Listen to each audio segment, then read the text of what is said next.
Hello friends and students. Today I will discuss about the topics derivative of product and questions rules.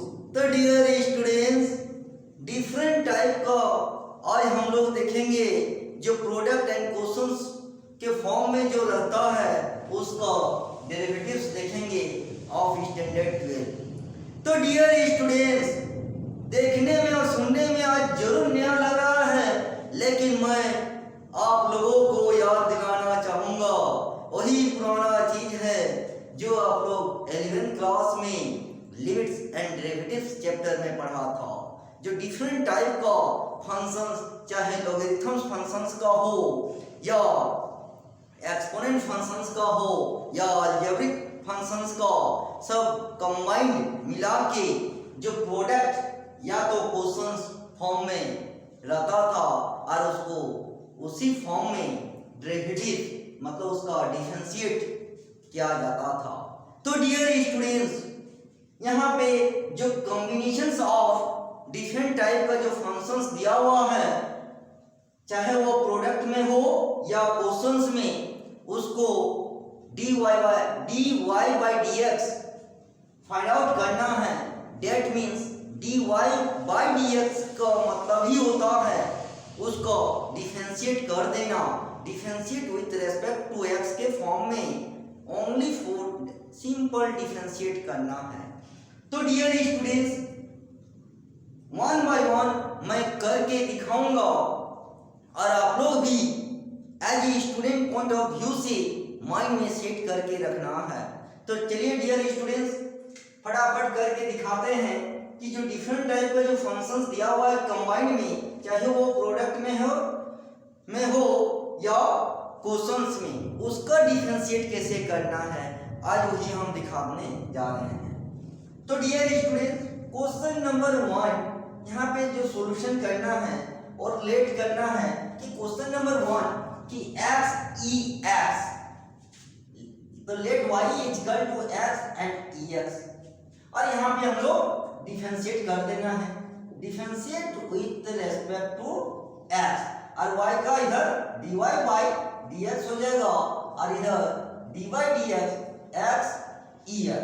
तो यहाँ पे product rules का formula हम लोग लिखेंगे कि सिंस कि dy dx u into v के फॉर्म में है, तो इसका होता है u dy dx v plus v and dy dx and u होता है।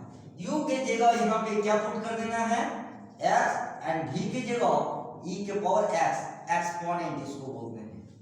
तो डियर स्टूडेंट्स, जहाँ u है वहाँ पे x रखना है, जहाँ पे v है वहाँ पे ex रख देना है। तो डियर स्टूडेंट, अब इसको रखेंगे तो क्या हो जाएगा, इस चीज को इस यहाँ पे जब रखेंगे तो क्या हो जाएगा x dy dx e के power x plus ex and dy dx x। तो यहाँ पे x और एक्सपोनेंट का डिफरेंशिएट एक्सपोनेंट ही होता है और प्लस एक्सपोनेंट एंड x का 1 होता है। तो यहाँ पे एक्सपोनेंट जब हम कॉमन लेंगे तो x प्लस 1, तो देयरफॉर dy by dx हो गया आंसर। तो डियर स्टूडेंट्स, मेरे कहने का मतलब है जब भी आपका प्रोडक्ट के फॉर्म में मिलेगा तो इस फॉर्मूला को नहीं भूलना है कि dy by dx u into v जो होगा उसका होता है u dy dx v plus v into dy dx u। तो डियर स्टूडेंट्स, इस फॉर्मूला को नहीं भूलना है, हमेशा के लिए माइंड में रखने का प्रयास करना है, क्योंकि चाहे वो कंबाइंड कोई भी फंक्शंस हो, इसी प्रोडक्ट रूल्स का u into v में ब्रेक होगा और इसी को ब्रेक करके डिफरेंशिएट कर देना है। तो ये क्वेश्चन नंबर 1 हो गया। आगे और भी करके दिखाते हैं। तो यहाँ पे algebraic combination of algebraic and exponent था। Second question logarithms and trigonometric functions का कंबाइन है, इसको भी u into v के फॉर्म में ही ब्रेक करना है। तो डियर स्टूडेंट्स, इसको भी क्वेश्चन नंबर 2 में चीज वही रहेगा, बाकी यहाँ बदल जाएगा। बाकी यहाँ पे बदल जाएगा, जो क्वेश्चन नंबर 2 में है log x into sine x, तो क्वेश्चन नंबर 2 और यहाँ y इक्वल टू हो जाएगा log x into sine x। ये लॉगरिथम्स एंड ट्रिग्नोमेट्रिक फंक्शंस का कंबाइंड है, बाकी वही रहेगा। और यहाँ पे u की जगह हम लोग क्या डालेंगे, log x एंड v की जगह sin x एंड अब इसको इस और यहाँ पे dy dx और यहाँ पे क्या हो जाएगा log x into sine x। Clear. अब इसको u इंटू v के इस फॉर्मूला में पुट कर देना है, तो क्या हो जाएगा log x dy dx sin x plus sin x dy dx and log x। Clear. यहाँ पे log x हो जाएगा, sin का cos हो जाएगा cos x plus sin x और log x का 1/x। अब इसको यदि एलसीएम लेंगे डियर स्टूडेंट, यहाँ पे x log x cos x plus sin x divide by x, ये आपका आंसर हो जाएगा और ये dy/dx। तो डियर स्टूडेंट्स, मेरे कहने का मतलब है चाहे कॉम्बिनेशन में लॉगरिथम्स एंड ट्रिग्नोमेट्रिक का फंक्शंस हो या अलजेब्रिक या एक्सपोनेंट का फंक्शंस हो या एक्सपोनेंट एंड ट्रिग्नोमेट्रिक फंक्शंस का हो या अलजेब्रिक एंड लॉगरिथम्स का फंक्शंस हो, प्रोडक्ट में u इंटू v के फॉर्म में फॉर्मूला इसी में लगाना है और सिंपल डिफरेंशिएट कर देना है। हो गया प्रोडक्ट रूल्स ऑफ डेरिवेटिव्स, मतलब डेरिवेटिव्स ऑफ प्रोडक्ट रूल्स, और नीचे है क्वेश्चंस रूल्स। तो डियर स्टूडेंट्स, और भी हम करके दिखाते हैं। Question number 3, combination of exponent and trigonometric functions. अब इसको देखिए, सेम टू सेम यही चलेगा, सिर्फ बदल जाएगा इसका क्वेश्चन। तो क्वेश्चन नंबर आप 3 में आइए। जब क्वेश्चन नंबर 3 में आएंगे तो dear students same to same, अब यहाँ इस चीज को हटा दीजिए, अब क्वेश्चन नंबर 3 को यहाँ पुट कर दीजिए। तो क्वेश्चन नंबर 3 यहाँ पुट हो जाएगा और यहाँ भी पुट हो जाएगा, और सारा चीज वही रहेगा। तो dear students, question number 3 exponent ex और इनटू cos x दिया हुआ है। अब इसको जब करेंगे तो यहाँ पे ex इनटू cos x हो जाएगा। तो यहाँ पे u की जगह ex एंड v की जगह cos x पुट कर देना है, और यहाँ पे पुट हो जाएगा ex dy dx and cos x plus cos x and dy dx and ex।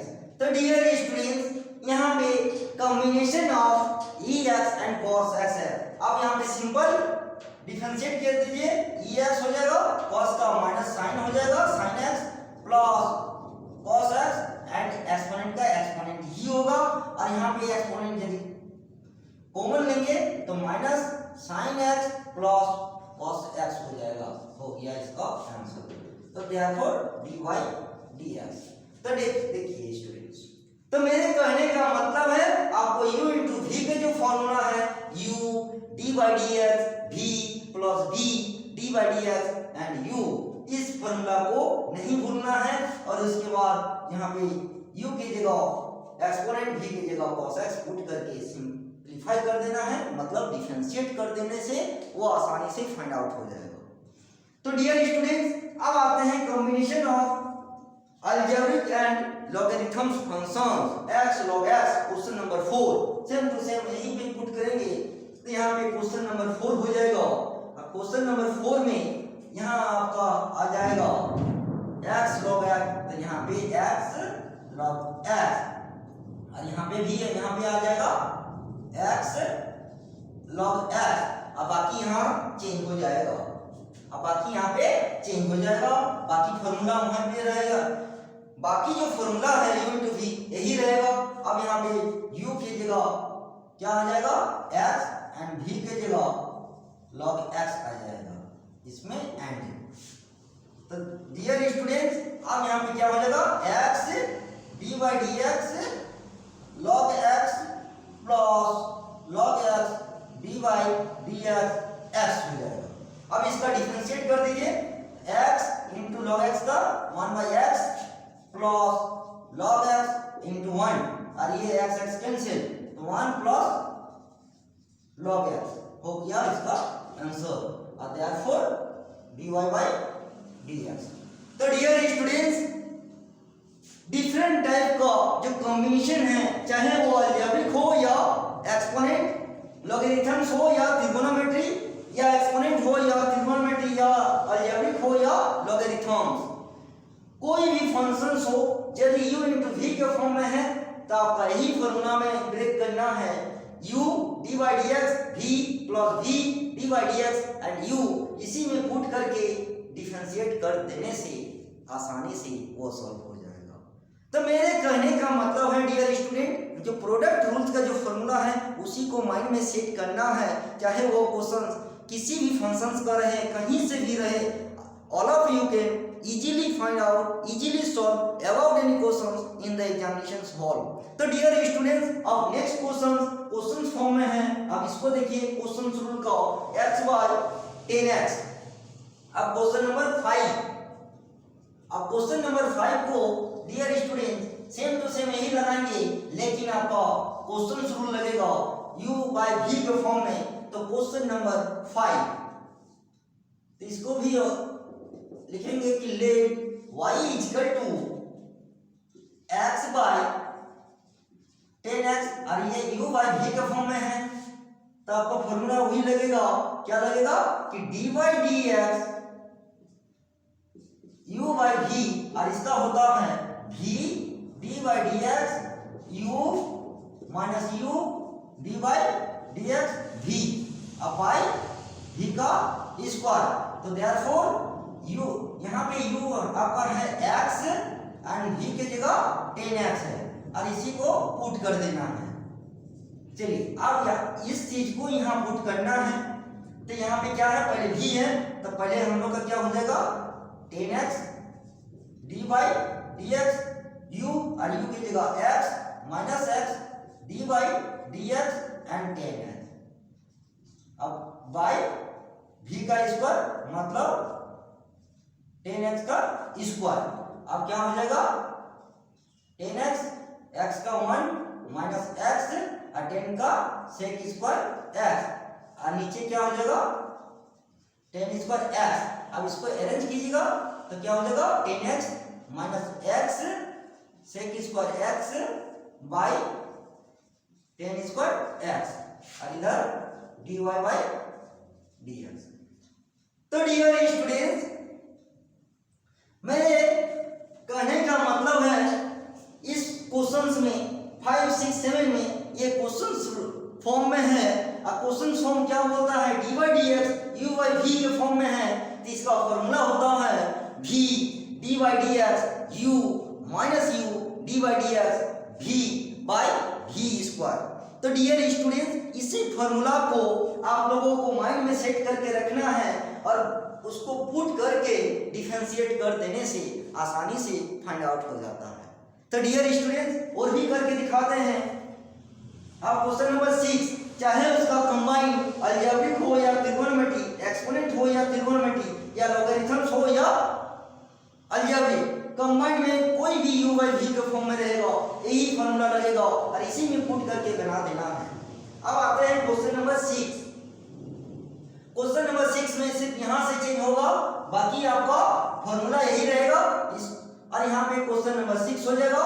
तो क्वेश्चन नंबर 6 में जो है वो उसको पुट कर दीजिए। तो क्वेश्चन नंबर 6 में क्या है ex बाय sin x, तो यहाँ पे u के जगह ex एंड v के जगह sin x पुट करना है।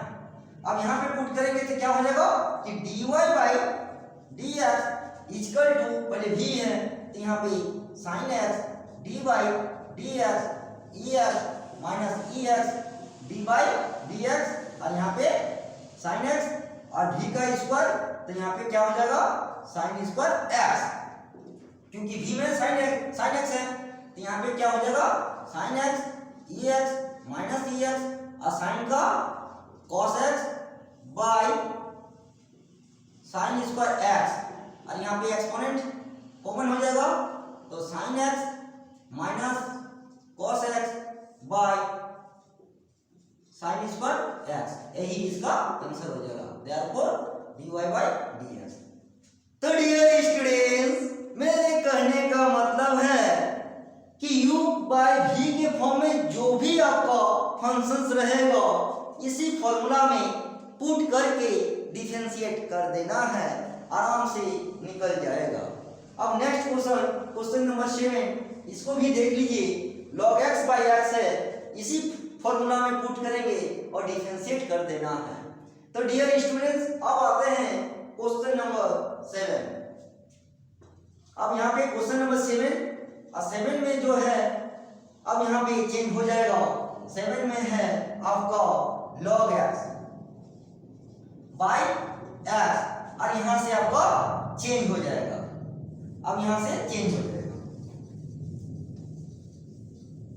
तो डियर स्टूडेंट्स, अब यहाँ पे u के जगह log x एंड v के जगह x पुट करना है, तो dy dx अब यहाँ पे क्या हो जाएगा, v के जगह x dy dx log x minus log x dy dx x, और v का स्क्वायर मतलब x का स्क्वायर। यहाँ पे x log x का 1 by x minus log x और इंटू x का 1 बाई एक्स स्क्वायर, ये x x cancel, 1 minus log x by x square हो गया इसका आंसर। तो dy बाई dx। तो डियर स्टूडेंट्स, मेरा इशारा और मेरे कहने का मतलब है, चाहे u इंटू v के फॉर्म में हो या u बाई v के फॉर्म में, आप लोगों को जिसका जो रूल्स होता है उसी को माइंड में सेट करके रखना है। चाहे उसका कंबाइंड में कोई भी फंक्शंस हो, चाहे किसी भी राइटर बुक से देने दीजिए या नहीं देने दीजिए, ये यदि प्रोसेस और ये मेथड आप लोगों को माइंड में सेट करके रखना है, और यदि सेट करके रख लिए तो all of you can easily solve about any questions under product and questions rule of derivative तो इन द एग्जामिनेशन हॉल। तो डियर स्टूडेंट्स, आप लोग इसका जो मेथड और रूल्स होता है यही आप लोगों के लिए इंपॉर्टेंट होता है, क्योंकि हम बार बार बोल चुका हूं और हमेशा बोलते आ रहा हूं कि किसी भी बोर्ड एग्जामिनेशन का जो क्वेश्चन सीटर होता है किसी भी सब्जेक्ट्स का, वो इंडिपेंडेंट होता है। वो ना किसी के दबाव में क्वेश्चन सेट करता है और ना ही किसी के राइटर बुक का, नहीं किसी पब्लिकेशन के सैंपल पेपर से। वो क्वेश्चन सेटर इंडिपेंडेंट होता है, वो खुद से भी क्वेश्चन क्रिएट करके सेट कर सकता है, या किसी भी राइटर बुक से दे भी सकता है या नहीं भी दे सकता है, या किसी भी पब्लिकेशन का सैंपल पेपर से भी दे सकता है या नहीं भी दे सकता है, और जनरली देता भी नहीं है। तो dear students, maximum candidates, maximum students का एग्जाम के समय यही क्वेश्चन आता है कि सर कौन सा सैंपल पेपर पढ़ेंगे, कौन सा राइटर बुक का पढ़ेंगे कि बोर्ड एग्जाम में सारा टच हो जाए। तो डियर स्टूडेंट्स, आज मैं क्लियर कर देना चाहूंगा कि ना किसी राइटर बुक से ना ही किसी सैंपल पेपर से 100% एग्जैक्ट वही क्वेश्चन रहता है, किसी से नहीं रहता है। तो डियर स्टूडेंट, यदि उसका प्रोसेस, उसका मेथड, उसका रूल एंड फॉर्मूला यदि आप लोगों के पास माइंड में सेट रहेगा तो क्वेश्चंस कहीं से भी रहने दीजिए, इजीली सॉल्व कर सकते हैं। तो मेरे कहने का मतलब है डियर स्टूडेंट्स कि हर टॉपिक्स का अभी से आप लोग उसका जो प्रोसेस होता है और उसका जो रूल्स होता है, उसका जो फॉर्मूला है, वही माइंड में सेट करके रखना है, सभी चैप्टर का, सभी टॉपिक्स का। इससे क्या फायदा होगा कि डिफरेंट टाइप का राइटर का ना बुक्स पढ़ने की जरूरत पड़ेगा और ना ही किसी पब्लिकेशन का सैंपल पेपर पढ़ने की जरूरत पड़ेगा। एक ही बुक में सभी बुक्स का जो भी राइटर का बुक होगा या सैंपल पेपर होगा, आपके पास जो सिलेबस होगा उसी सिलेबस के अनुसार सारा चैप्टर सभी बुक्स में है। यदि एक ही बुक में आप लोग अभी स्टूडेंट लेवल में है, एक ही बुक का सारा चैप्टर का सारा प्रोसेस मेथड फॉर्मूला यदि माइंड में सेट कर लेते हैं तो आसानी से कोई भी क्वेश्चन आसानी से सॉल्व कर सकते हैं, रिजल्ट अच्छा कर सकते हैं। लेकिन मैक्सिमम स्टूडेंट कंफ्यूज रहता है कि अरे RS अग्रवाल पढ़ लेने से हो जाएगा, या RD शर्मा से पढ़ लेने से होगा, या NCERT से पढ़ लेने से होगा। कोई भी राइटर बुक का पढ़िए, आपके पास जो भी बुक का है, जो भी बुक है, उस राइटर बुक का जितना भी चैप्टर है उसका प्रोसेस, उसका मेथड, उसका फॉर्मूला यदि माइंड में सेट करके रख लिए तो डिफरेंट टाइप का और बुक पढ़ने की जरूरत ही नहीं पड़ेगा। यहाँ से मेरा वही इशारा रहता है, यही मेरा बार बार आप लोगों को कहना रहता है कि किसी भी टॉपिक्स हो या किसी भी चैप्टर हो, उसका जो प्रोसेस मेथड फॉर्मूला होता है उसी को आप लोगों को माइंड में सेट करके रखना है, ताकि एग्जाम में कंफ्यूज नहीं हो कि डिफरेंट टाइप का राइटर का बुक पढ़ना पड़े या डिफरेंट टाइप का पब्लिकेशन का sample paper. More books, more sample paper, more confusion. So my dear students, अभी से किसी एक राइटर बुक को चार राइटर बुक पढ़ने से अच्छा है कि आप लोग 10 बार एक ही बुक को पढ़िए, ताकि 100% किसी भी चैप्टर का जो प्रोसेस मेथड और फॉर्मूला होता है वो हमेशा के लिए माइंड में सेट हो जाएगा। क्योंकि अभी आप लोग 11-12 का स्टूडेंट है, कोई 10 क्लास का है, अभी आप लोग PhD नहीं कर रहे हैं कि आप लोग 4-5 राइटर का बुक पढ़िए और सैंपल पेपर पढ़िए, रिसर्च कीजिए। ये सब टीचर का काम रहता है, उसका रिसर्च करना, सर्च करना।